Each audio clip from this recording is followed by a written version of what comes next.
Everyone, आज हम start करें बीएससी फर्स्ट ईयर की फर्स्ट पेपर। उसमें है सेल बायो।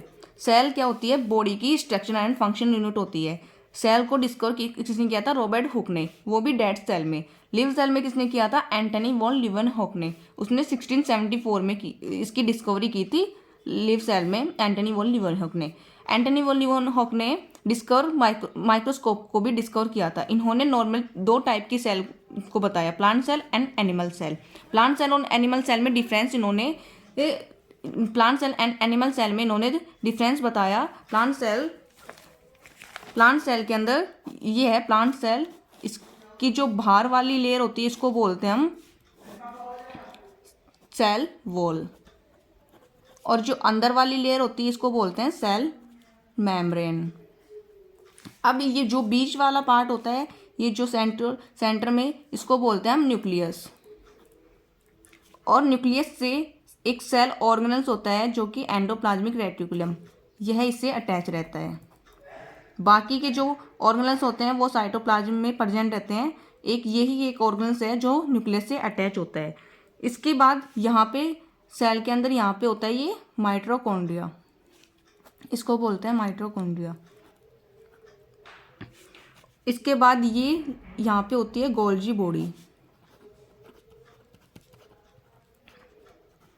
और ये होता है वैक्यूल, इसको बोलते हैं वैक्यूल।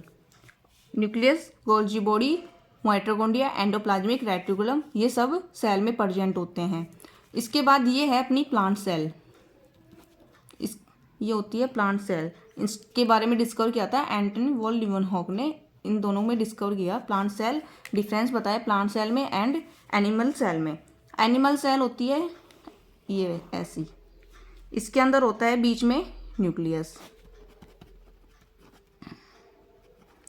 इससे भी न्यूक्लियस से अटैच कौन सा ऑर्गेनल्स होता है? Endoplasmic reticulum. और इसमें भी गोल्जी बॉडी प्रेजेंट होती है, ये होती है गोल्जी बॉडी। और ये चारों तरफ इसके क्या होता है? साइटोप्लाज्म, जिसमें सेल ऑर्गेनल्स प्रेजेंट होते हैं। ये हो गया साइटोप्लाज्म। जैसे इसी में भी प्लांट सेल में भी ऐसे साइटोप्लाज्म होता है। साइटोप्लाज्म में सेल के क्या होते हैं? ऑर्गेनल्स पाए जाते हैं। और जो एक ऑर्गेनल्स है वो क्या होता है? न्यूक्लियस से अटैच होता है। वो कौन सा होता है? Endoplasmic reticulum. बाकी के ऑर्गेनल्स साइटोप्लाज्म में प्रेजेंट होते हैं। एक यही ऑर्गेनल्स होता है एंडोप्लाज्मिक रेटिकुलम, जो कि न्यूक्लियस से हमेशा अटैच रहता है। और ये होता है प्लांट सेल में माइटोकॉन्ड्रिया, इसको बोलते हैं माइटोकॉन्ड्रिया, जो कि एटीपी का फॉर्मेशन करने के लिए काम आता है। अब इन दोनों में डिफरेंस इन्होंने बताया प्लांट सेल में और एनिमल सेल में। प्लांट सेल में क्या बताया? इसमें क्लोरोफिल प्रेजेंट होता है। इसमें क्या होता है? क्लोरोफिल एनिमल सेल में एब्सेंट होता है। क्लोरोफिल क्या करता है? क्लोरोफिल का काम होता है प्लांट सेल के अंदर कलर प्रोड्यूस करना। लीफ के अंदर क्लोरोफिल कहाँ प्रेजेंट होता है? लीफ में प्रेजेंट होता है, और इसमें एब्सेंट होता है एनिमल सेल में। सेल वॉल, जो बाहर की लेयर होती है उसको बोलते हैं सेल वॉल प्रेजेंट। इसमें एनिमल सेल में सेल वॉल एब्सेंट होती है। जैसे कि मैंने अभी बताया था, इसके अंदर ही यहाँ पे प्रेजेंट होती है सेल वॉल। ये रही अंदर वाली क्या होगी? Cell membrane. ये है एनिमल सेल, ये थी प्लांट सेल में, ये थी एनिमल सेल में। इसमें क्या होती है? एक ही लेयर है जो कि ये है सेल मेम्ब्रेन। इसमें सेल वॉल एब्सेंट होती है, किसमें? एनिमल सेल में। वैक्यूल किस में होती है? प्लांट सेल में लार्ज होती है। वैक्यूल इसमें क्या होती है? एनिमल सेल में स्मॉल होती है। वैक्यूल का क्या काम होता है? वैक्यूल होती है जो कि सेल के अंदर या हमारी बॉडी के अंदर जो वेस्ट प्रोडक्ट होते हैं वो उनको स्टोर करने का काम कौन करता है? वैक्यूल करता है। जो सेल के काम ना आए उनको, वो जो वेस्ट मटेरियल हो जाता है उसको वैक्यूल स्टोर करके रखता है। जो प्लांट सेल में लार्ज होती है, एनिमल सेल में स्मॉल होती है। Centriole is absent. Plant cell में सेंट्रियोल एब्सेंट होता है, एनिमल सेल में सेंट्रियोल होता है, वो प्रेजेंट होता है। ऑटोट्रोपिक और हेटेरोट्रोपिक। ऑटोट्रोपिक क्या होता है? जो कि अपना फूड खुद बनाते हैं, जो कि दूसरों के ऊपर डिपेंड नहीं रहते। प्लांट सेल में ऑटोट्रोपिक होता है, एनिमल्स में हेटेरोट्रोपिक। हेटेरोट्रोपिक का मतलब होता है कि जो दूसरों पे डिपेंड रहे। मतलब ये हेटेरोट्रोपिक होता है जो ऑटोट्रोपिक पर डिपेंड रहता है फूड के लिए। ये अपना फूड खुद नहीं बनाता, ऑटोट्रोपिक अपना फूड खुद बनाता है। ऑटोट्रोपिक फूड किससे बनाता है? फोटोसिंथेसिस से। फोटोसिंथेसिस एक प्रोसेस होती है जिसके द्वारा प्लांट अपना फूड बनाते हैं, तो इनको बोलते हैं ऑटोट्रोपिक, एनिमल को बोलते हैं हेटेरोट्रोपिक। अब आते हैं ये तो हो गया सेल का इंट्रोडक्शन। अब बोलते हैं सेल थ्योरी। सेल थ्योरी किसने दी थी? एम स्लेंडन एंड थ्योडन स्वान ने। इनके अकॉर्डिंग क्या था कि सेल के अंदर जो ऑर्गेनिज्म होते हैं उनको सेल के अंदर बताया गया है। सेल के अंदर इसके एक्सेप्शन में बताया गया। एक्सेप्शन मतलब अपवाद, जैसे वायरस हो गया, प्रेन हो गया, वेरोड हो गया, ये सब इनके एक्सेप्शन हो गए। आगे है सेल थ्योरी के अंदर मॉडिफिकेशन, मतलब सेल के अंदर जो मॉडिफिकेशन होते हैं जिससे न्यू सेल का फॉर्मेशन होता है। सेल थ्योरी के बारे में किसने बताया? इनको मॉडिफाई, मतलब सेल के अंदर जो मॉडिफाई किया गया उस सेल, उसको बोला सेल थ्योरी। सेल थ्योरी के अंदर किसने बताया मॉडिफिकेशन? रुडोल्फ विर्चोव ने। उन्होंने कब बताया? 1955 में। इनके अकॉर्डिंग इन्होंने क्या बोला कि प्री एग्जिस्टिंग जो सेल थी उनके अंदर जो डिवीजन किया उससे जो न्यू सेल बनी उनको इन्होंने रुडोल्फ विर्चोव ने बताया था। उससे मॉडिफिकेशन हुआ था उसके अंदर, जो किसमें हुआ? जिससे डिवीजन हुई, प्री एग्जिस्टिंग सेल थी उसमें जो डिवीजन हुआ, डिवीजन से न्यू सेल का फॉर्मेशन हो गया। इसके बाद उन्होंने क्या बताया कि on the basis of cell organ cell are divide into two part. Cell जब डिवाइड हुई तो उनसे जो टू पार्ट बने वो कौन से थे? प्रोकैरियोटिक सेल और यूकैरियोटिक सेल। प्रोकैरियोटिक सेल के बारे में क्या है? Prokaryotic cell very ancient type cell in which nucleus in primitive type. Primitive type का मतलब होता है कि इसके अंदर न्यूक्लियस प्रेजेंट हो या एब्सेंट, उसका उस पर कोई इफेक्ट नहीं पड़ता। इसमें न्यूक्लियस एब्सेंट ही होता है एक टाइप से। और क्या होता है? In this type cell in nucleus nucleolus and nuclear membrane is absent. जब न्यूक्लियस एब्सेंट है तो न्यूक्लियस न्यूक्लियोलस और न्यूक्लियर मेम्ब्रेन भी एब्सेंट होगी। तो in this cell mitochondria, Golgi body, endoplasmic reticulum are absent and quantity of ribosome is 70s। Ribosome की जो quantity है वो 70s राइबोसोम प्रेजेंट होते हैं इसके अंदर, बट न्यूक्लियस एब्सेंट है। न्यूक्लियस के साथ न्यूक्लियर मेम्ब्रेन, न्यूक्लियोलस एंड ये सब भी एब्सेंट होते हैं। और इसके साथ ही उसके न्यूक्लियस के अंदर जो सेल ऑर्गेनल्स होते हैं, कौन से ऑर्गेनल्स? ये सेल ऑर्गेनल्स के नाम है mitochondria, Golgi body, endoplasmic reticulum, ये भी इसके अंदर एब्सेंट होते हैं। अब क्या है? In this cell flagella have 9+2 arrangement in absent. Flagella क्या करते हैं? फ्लैजिला सेल के अंदर मूवमेंट शो करते हैं, इन ये लोकोमोशन का काम करते हैं। तो ये भी क्या होते हैं? प्रोकैरियोटिक के अंदर एब्सेंट होते हैं। और क्या होता है? In this cell chromosomes histone protein is absent. Histone protein chromosome होते हैं जो कि इसके अंदर, क्रोमोसोम के अंदर हिस्टोन क्या होते हैं? हिस्टोन डीएनए प्लस प्रोटीन के बने होते हैं, ये भी इसके अंदर एब्सेंट होते हैं। किसमें? प्रोकैरियोटिक सेल के अंदर। In this cell bacteria mesosome is present. Mesosome क्या होता है? मीजोसोम का मतलब होता है, मीजोसोम प्रोकैरियोटिक के अंदर ये क्या करते हैं? रेस्पिरेशन का काम करते हैं, प्रेजेंट होते हैं ये। मीजोसोम में क्या, मीजोसोम क्या होते हैं? प्रोकैरियोटिक सेल में प्रेजेंट होते हैं। मीजोसोम का काम क्या होता है? यह रेस्पिरेशन शो, मतलब रेस्पिरेशन में हेल्प करता है ये। और बैक्टीरिया क्या आता है? बैक्टीरिया का मतलब है प्रोकैरियोटिक सेल है, इसका एग्जाम्पल है ये बैक्टीरिया। प्रोकैरियोटिक सेल के अंदर बैक्टीरिया के बारे में बताया गया। ये सारी चीज़ें बैक्टीरिया के अंदर भी होती हैं, क्योंकि प्रोकैरियोटिक सेल का एग्जाम्पल होता है बैक्टीरिया। तो बैक्टीरिया के अंदर क्या होता है? ये दिस सेल के अंदर मतलब मीजोसोम प्रेजेंट होते हैं, जो कि मीजोसोम का मतलब है कि ये रेस्पिरेशन में हेल्प करते हैं। Bacteria cell wall is made up polyglycan and muramic acid. ये क्या होता है? पॉलीग्लाइकॉन क्या होता है? ये amino acid plus sugar, amino acid और शुगर की बनी होती है पेप्टिडोग्लाइकॉन। तो क्या होते हैं? बैक्टीरिया की सेल वॉल होती है वो किसकी बनी होती है? पेप्टिडोग्लाइकॉन और मर्मेरिक एसिड की। अब इसके एग्जाम्पल क्या हो गए? Mycoplasma, BGA, blue green algae. Cell wall is made up by the cellulose. Cell wall किसकी बनी होती है? सेल्यूलोज की। बैक्टीरिया की सेल वॉल किसकी? पेप्टिडोग्लाइकॉन और सेल्यूलोज की बनी होती है। अब ये क्या है? इसके बाद क्या है? प्रोकैरियोटिक का ये है। प्रोकैरियोटिक के बारे में बताएं तो जैसे ये है प्रोकैरियोटिक का डायग्राम, जैसे इसमें है, ये हो गया, ये इसके फ्लैजिला हुए। फ्लैजिला क्या होते हैं? इसके अंदर एब्सेंट होते हैं, मूवमेंट शो नहीं करते, फ्लैजिला। अब ये क्या होती है? ये इसकी भारी स्ट्रक्चर है, इसकी प्रोकैरियोटिक सेल की।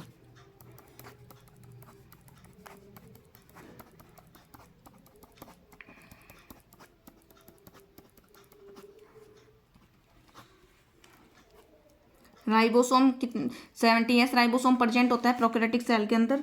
राइबोसोम प्रेजेंट होते हैं, ये होता है एक प्लाज्मिड, यहाँ पे ये प्लाज्मिड है, इसके अंदर की स्ट्रक्चर है प्रोकैरियोटिक सेल के अंदर की। और यहाँ पे ये मीजोसोम प्रेजेंट होते हैं जो कि रेस्पिरेशन में हेल्पफुल होते हैं, मीजोसोम। और यहाँ पे स्टोन प्रोटीन होती है वो प्रेजेंट होती है, स्टोन प्रोटीन। ये क्या होती है? ये सब प्रोकैरियोटिक सेल के अंदर ये एब्सेंट होती हैं। ये प्रोकैरियोटिक सेल का डायग्राम है, यहाँ पे प्रोकैरियोटिक सेल, ये सब क्या चीज़ें? ये सब इसके अंदर एब्सेंट होती है। अब ये क्या है? ये इसकी पीली, यहाँ पे ये पीली, और ये बाहर की साइड होगी सेल वॉल। इसके अंदर न्यूक्लियस कौन सा होता है, न्यूक्लियस होता है इसका प्रिमिटिव टाइप का न्यूक्लियस प्रेजेंट होता है इसके अंदर। प्रोकैरियोटिक सेल के अंदर न्यूक्लियस होता है वो प्रिमिटिव टाइप का न्यूक्लियस प्रेजेंट होता है।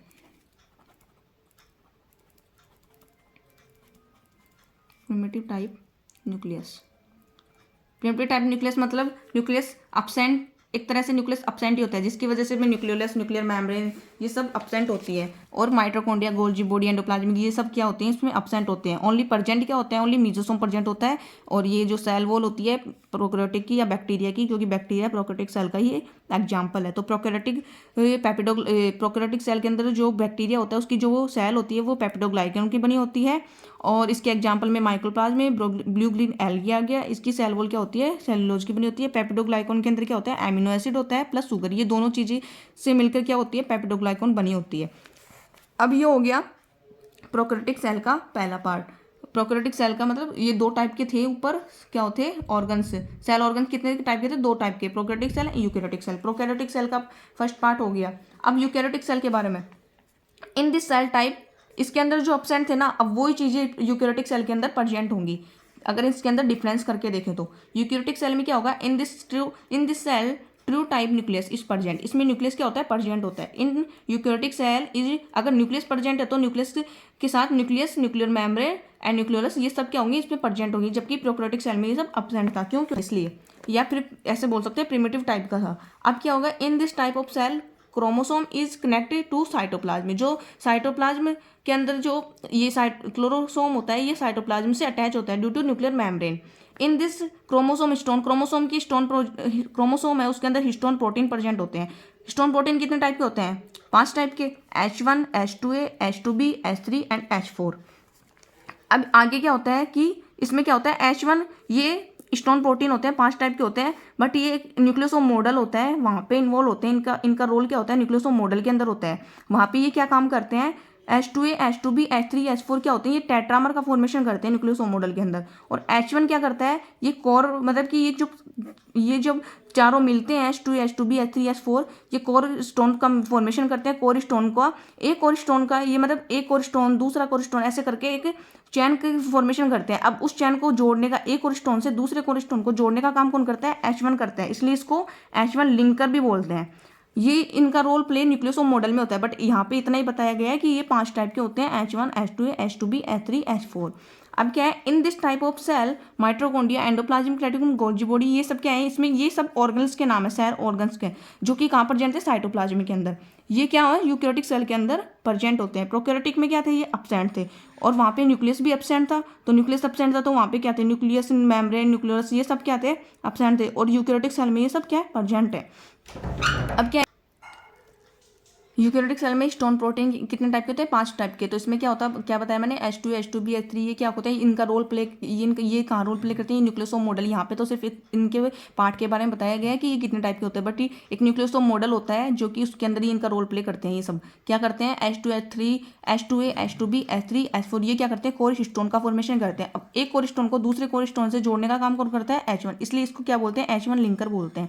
यहाँ पे सिर्फ इनके पार्ट के बारे में बताया गया। आगे क्या है, in this type of cell mitochondria, endoplasmic, Golgi body and are present, ये सब क्या होते हैं, यूकैरियोटिक सेल में प्रेजेंट होते हैं। वहाँ पे प्रोकैरियोटिक में क्या थे, ये एब्सेंट थे।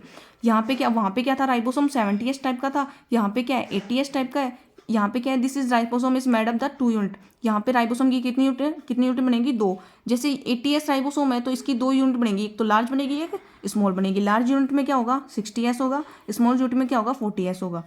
तो आगे क्या है, they are the connect with magnesium ion, एक मैग्नीशियम आयन होता है जो कि इनको कनेक्ट करने का काम करता है। अब इसके एग्जांपल क्या है, न्यूरॉन, कुफर सेल, वहाँ पे क्या थी, माइक्रोप्लाज्म एंड वहाँ पे क्या था, प्रोकैरियोटिक सेल का एग्जांपल था, एक तो बैक्टीरिया था, एक माइक्रोप्लाज्म हो गया, एक ब्लू ग्रीन एल्गी हो गया। यहाँ पे क्या है, यहाँ पे न्यूरॉन है और एक कुफर सेल है। अब यहाँ पे यूकैरियोटिक सेल है, इसका यूकैरियोटिक सेल में जो मैंने बताया था पहले कि यहाँ पे एक न्यूक्लियस होता है, न्यूक्लियस के अंदर ये सेल ऑर्गेनल्स है, एंडोप्लाज्मिक रेटिकुलम, ये ऑर्गेनल्स ओनली यही ऑर्गेनल्स होते हैं जो कि न्यूक्लियस से अटैच होता है, बाकी के नहीं होते। बाकी क्या होते हैं, साइटोप्लाज्म में प्रेजेंट होते हैं। ठीक है, साइटोप्लाज्म में कौन सा हो गया, ये जो लिक्विड वाला पार्ट हो गया, इसके अंदर सेल ऑर्गन्स प्रेजेंट होते हैं, गोल्जी बॉडी हो गया, माइटोकॉन्ड्रिया हो गया, ये सब जो बाहर वाली लेयर होती है इसको बोल दिया सेल मेम्ब्रेन। ठीक है, साइटोप्लाज्म क्या होता है, only cytoplasm present in cell, cytoplasm होता है इस सेल में प्रेजेंट होता है। प्रोटोप्लास्ट क्या होता है, प्रोटोप्लास्ट होता है साइटोप्लाज्म प्लस न्यूक्लियस। ठीक है, इंपॉर्टेंट सम क्या होती है इसमें, जो सेल की बिगेस्ट सेल होती है, जो बड़ी वाली सेल होती है, वो क्या होती है, ओस्टिच एग होता है, इसको बोलते हैं। जो सेल की बिग सेल होती है, मतलब कि बड़ी सेल, द बिगेस्ट सेल किस में होती है, ओस्टिच एग में होती है। द शॉर्टेस्ट सेल कहाँ होती है, माइकोप्लाज्म में होती है। ठीक है, इसको अदर नेम क्या बोला, इसको माइकोप्लाज्म का अदर नाम भी बोलते हैं पीपीएलओ। इसको क्या होता है, फुल फॉर्म होती है pleural pneumonia like organism. Largest cell कौन सी होती है, नर्व सेल होती है। और longest cell and human body में लॉन्गेस्ट सेल कौन सी होती है, ओवम। और स्मॉलेस्ट कौन सी होती है, स्पर्म।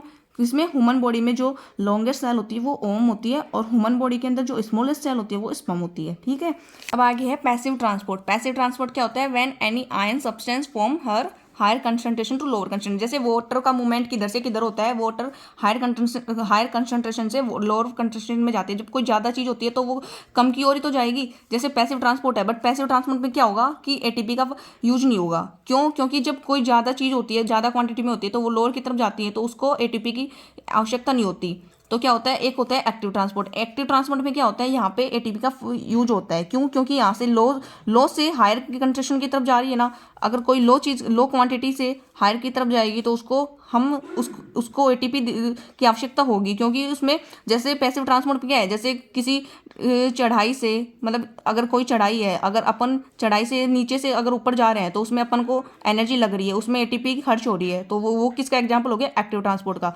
अगर चढ़ाई से अगर अपन किसी ऊपर से नीचे आएंगे, किसी साइकिल से अगर चलते हैं, अगर साइकिल चलाते हैं, ऊपर से अगर नीचे आए तो क्या होगा, अपन को एटीपी की आवश्यकता नहीं होगी, क्योंकि अपन को पैडल वगैरह नहीं मारना पड़ेगा, वहाँ पे क्या है, अपनी एनर्जी यूज नहीं हो रही है। तो वो एग्जांपल किसका हो गया, पैसिव ट्रांसपोर्ट का। आप ऐसे समझ सकते हो इसको रिलेट करके। तो इसमें क्या हुआ, पैसिव ट्रांसपोर्ट में एटीपी का यूज नहीं हो रहा है, एक्टिव ट्रांसपोर्ट में एटीपी का यूज होता है। क्यों, क्योंकि पैसिव ट्रांसपोर्ट क्या होता है, हायर कंसंट्रेशन से लोअर कंसंट्रेशन की तरफ मेम्ब्रेन, मतलब जो सब्सटेंस होते हैं या पार्टिकल्स होते हैं वो मूव करते हैं, इसमें एटीपी का यूज नहीं होता। इसलिए एक्टिव ट्रांसपोर्ट में क्या होता है, यहाँ से लोअर, मेन चीज़ क्या है, यही है, लोअर और हायर का ही। लोअर कंसंट्रेशन से अगर कोई चीज़ हायर की तरफ जाएगी तो उसको वो देना पड़ेगा, एटीपी देना पड़ेगा, इसलिए बोल दिया इसको एक्टिव ट्रांसपोर्ट।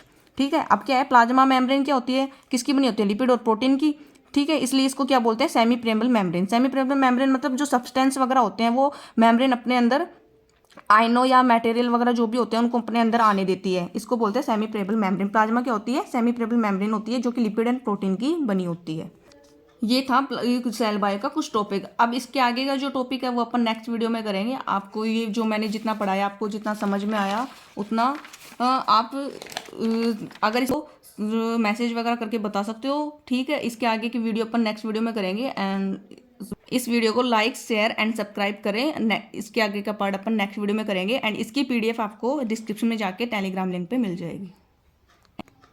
Thank you.